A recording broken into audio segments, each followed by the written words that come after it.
போடுறீங்களா பார்த்து வைக்கணும்.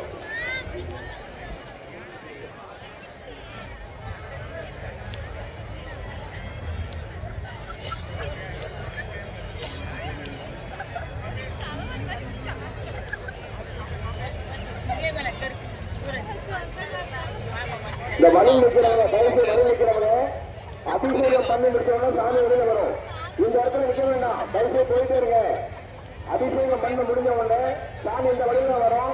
யாரும் இடையில பண்ணக்கூடாது. இடையில இல்லாம உங்களுடைய மன கட்டுப்பாடோடு அப்படியே நீங்க ஒதுங்கி கிடவுடுங்க. திரும்ப திரும்ப சொல்றோம், சுவாமியுடைய அபிஷேகம் முடிஞ்சவொடனே சுவாமி இந்த வழியா தான் வரும். வரும்போது யாரும் இடையில இல்லாம கொஞ்சம் வழி வச்சுக்கோங்க. இந்த இடத்துல அப்படியே போயிடணும். எத்தனை நாள் போயிட்டு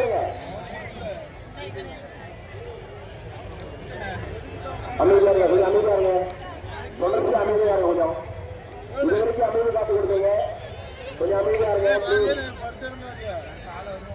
ஏன்னா உங்களுடைய வேண்டுதல் நிறைவேறணும்.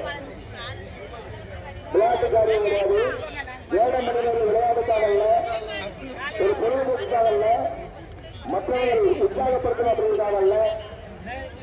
உங்களுடைய வேண்டுதல் நிறைவேற இந்தியாவில் பல மாநிலங்களிலிருந்து வந்திருக்கிறாங்க. பாருங்க, நம்ம மக்கள் இந்த போன் கேமரால பாக்குறாங்க, இந்தியா மாதிரியே தெரியும். அந்த மாதிரி அமைதியா உட்காந்துருக்காங்க.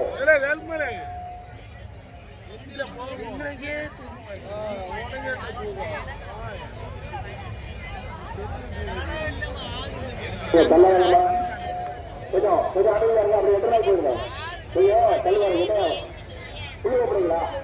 என்ன புரியாது, எவ்வளவு சொல்லிடுங்க. இல்ல ஏன் அப்படி வரீங்க? நீங்க அந்த பக்கம் போறது இட வசதி இருக்குது. நாமெல்லாம் சான்றோர்கள் ஆண்டோர்களா நிற்கிறோம், படித்தவர்கள். உங்களோட தெளிவா சொல்லிடுகிறேன், படிக்காதவங்க சொல்ற மாதிரி தெரிய கிடக்குது. நீங்க சான்றோர்கள் ஆண்டோர்களா இருக்கிறீங்க. தயவுசெய்து அமைதி காத்து கொடுங்க.